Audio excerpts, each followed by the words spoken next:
Alright mga boss, welcome back again sa inyo, no? So, quick vlog lang tayo tungkol dito sa panggilid, ayan. Kasi dito, meron akong, ayan, yung Honda Click ng pinsan ko, ayan, 125. Tapos, ito na yung nangyari sa panggilid niya. So, makikita natin dito mga bossing, ayan. Durug-durug na. So, marami magtatanong diyan kung bakit nangyayari yung ganitong senaryo sa mga flyball natin. Ito yung flyball ng sa pinsan ko. Marami dito, medyo okay pa. Tapos, ayan, mga inabot na ng pagkaupod. So, bakit nga ba nangyayari yung ganitong case sa mga flyball natin, sa CVT parts natin mga bossing? Ayan. So, ito yung topic natin for today. At, tadhana naman talaga na mangyayari to. Pero, hindi literal na lagi dapat mangyari yung gantong pagkaupod sa mga flyball natin mga bossing, kasi dapat ganto lang yung mga case nila. Yan, ganyan lang, uubos ng even. Talagang hindi dapat sila maupod o masira ng ganto kagrabe. So base rin sa pulley, tinitignan natin yung connecting parts nila katulad niyan dito sa pulley. So unang-una, check nyo muna yung dito, yung pinaglalagyan ng mga bola niya. So, kung bakit nangyayari yun, syempre, meron sigurong mga issue na katulad ng yan, yung wrong positioning ng bola, tapos yung clearance ng bola dito. Pati na rin yung pagtaas ng bola, mga bossing. Tapos yung edges ng pulley natin, kung matatalas ba. Yan. Kasi, for example, mga bossing, tignan nyo tong bolang to. Hindi naman basa-basa masisira yan kung maayos naman yung pag-angat niya. Uuupod lang sila. Pero dito sa case na to, maaaring yung clearance nito, yan, nagalaw-galaw. Tapos, dito rin sa edges. So, dalawa ang pwedeng tignan dito mga bossing. Hindi lang itong edge ng pulley natin, kundi yung dito sa, eto na rin, yung primary, sa backplate natin mga bossing. So, titingnan nyo yung dinadaanan din dito ng flyball. Yan, kapag nagta-top speed na, 'di ba? Pag nagta-top speed ang bola natin, nandito na siya. So may case din na pwedeng gumagalaw ng paganto yung bola natin instead of na ganyan lang siya, yung pataas. So kapag nagwi-wiggle yung mga flyball natin mga bossing, nagkakaroon ng uneven na pagbawas dito sa pads ng bola natin. Yan, katulad yan, dinurog na. So gagawin natin mga bossing katulad ng mga remedyo para hindi basta-basta kainin ng backplate or ng pulley natin yung mga bola natin. Meron tayong remedyo para dyan. So dumating na yung pinsan ko, tapos may dala na siyang pamalit dito sa bola niya. Check natin yung clearance pagdating sa bagong bola. Ayan. So ganun pa rin. Maaaring upod na rin tong itong pulley. Ayan, pwede nyong possible na tignan lang mga bossing nga, kasi diba, kapag umiikot yung pulley natin, nagwi-wiggle yan panigurado. Tapos meron din siyang yung proper na pag-angat ng bola niya. Kasama rin yun, kaso siguro may konting wiggle. Kaya uneven yung pagkabawas dito sa bola. So pinalitan ng pinsan ko from 15 grams ata to, kapal, compare dito.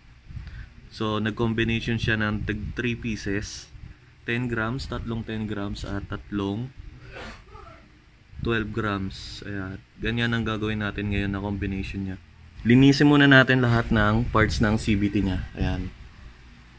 So, gas pa rin ang gamit ko kasi mas mabilis makapagpalinis ng gas compare sa tubig na may dishwashing. Kasi ang gas, nag-i-eliminate ng mga, ayan, katulad yan, mga alikabok, tapos namuong alikabok na may oil. Alright, so i-re-grease din natin yung niya, itong torque drive, tapos konting linis na sa mga ayun, grabe, nangangalawang na. So linisin muna natin.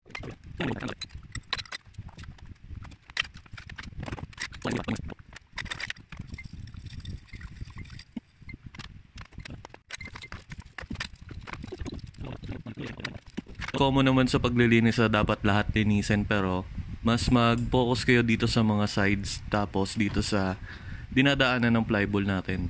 Yan, kasi para matanggal yung mga noong alikabok, tapos makadaan ng ayos yung mga bola natin. Ano, tanggal mo? Alright, ayan. So, balnawan na lang natin.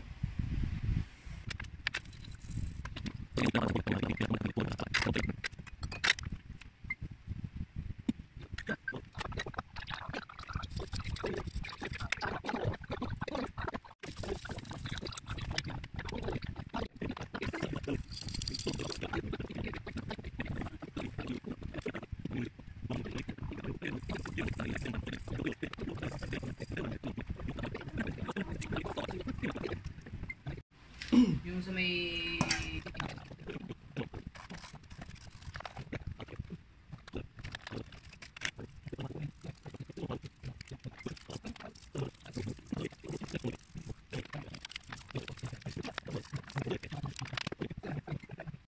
So ito na nga mga bossing, nalinis na natin yung CVT parts ng motor ng pinsan ko.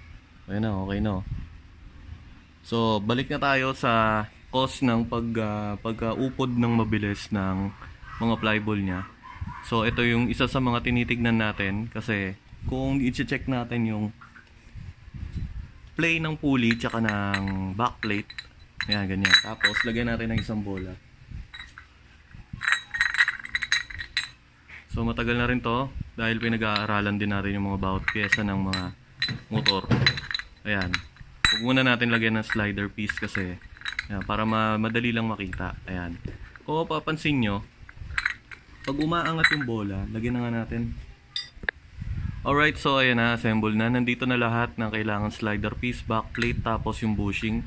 So yung logic lang dito sa pagtingin ng pulley, bakit nasisira o napupudpud ng mabilis yung ating mga flyball, dahil na rin sa matagal na paggamit, mga ganyan, tapos napupudpud din yung bawat pyesa. Katulad nito, yung slider piece, natatanggal na kaagad. So hindi niya na-maintain yung tamang clearance ng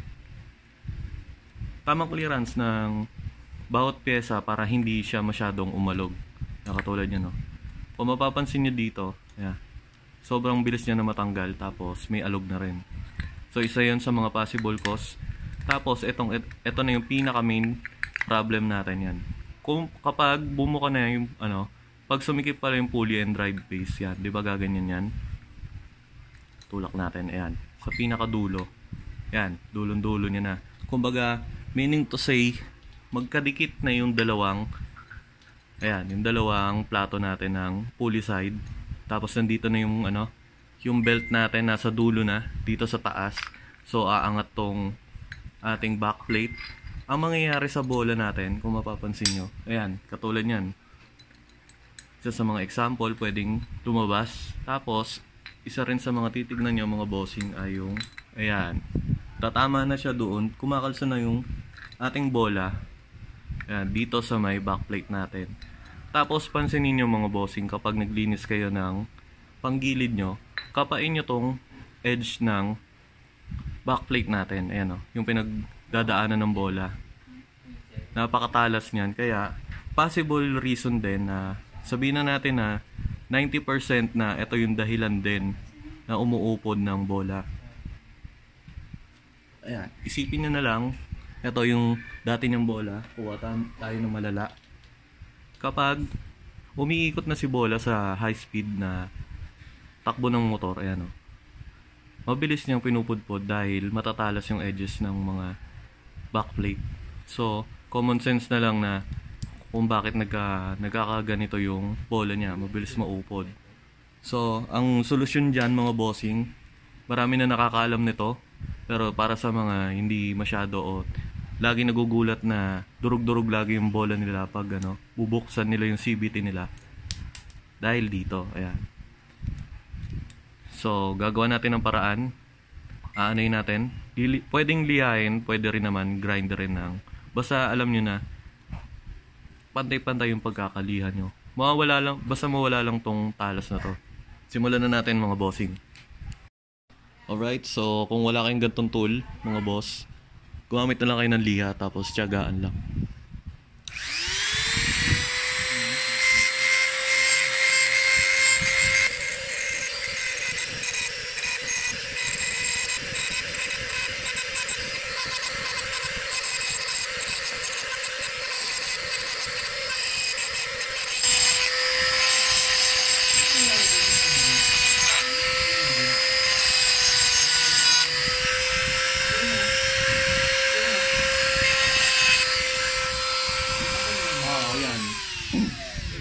Alright mga boss, ayun na.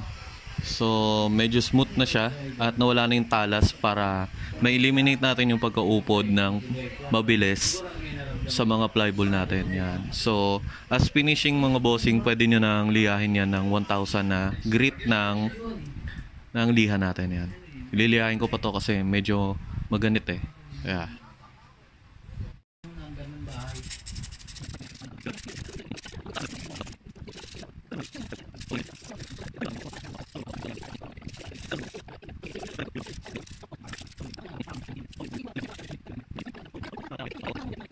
Mapapansin nyo, may round na yung ano niya. So, hindi na masyadong pupudpurin ng backplate natin yung flyball niya. Ano. Diba? Kapag matalas yan, tumitigil yan eh. Pero ito, yan. Pwede na siya. So, assemble time na tayo mga bossing. Yeah, time-lapse na lang natin.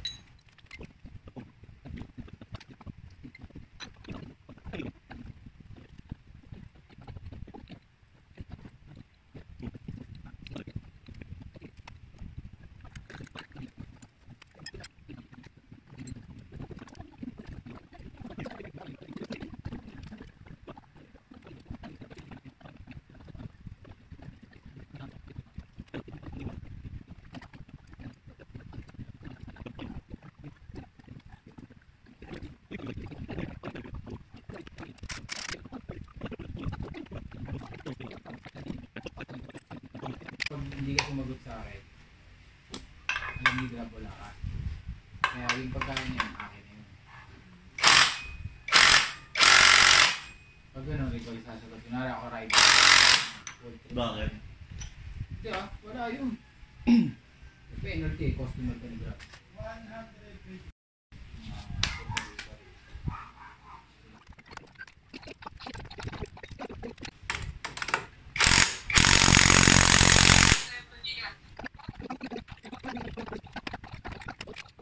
Taco Bell?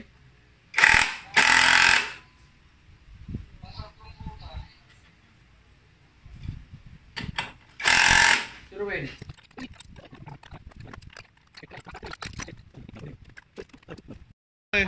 Parang hindi ka nag-commute sporty ah. Marunong ako magkalas. Hindi ako, wala nga akong EPA experience.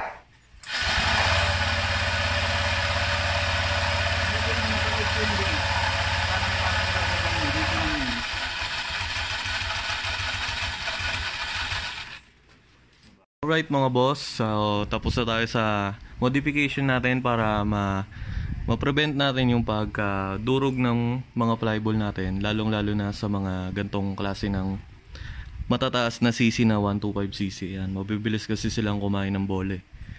So depende rin naman yung mga case natin ng mga ganyan, mga bossing, kasi baka yung pulley nyo na rin may problema o yung katulad ng mga slider nyo, pati backplate. So case to case basis pa rin. Pero yung isa sa mga ginawa natin, yun yung nakakapagpa-lesson. So magugulat na lang kayo pag ginawa nyo yan. Mga ilang pagka-check up nyo ulit ng bola nyo, buo pa rin yun. Yan. Kasi natanggal na natin yung sharp edge ng backplate. So yun lang mga bossing. Maraming salamat sa panonood. At ayan, keep learning lang. Alright.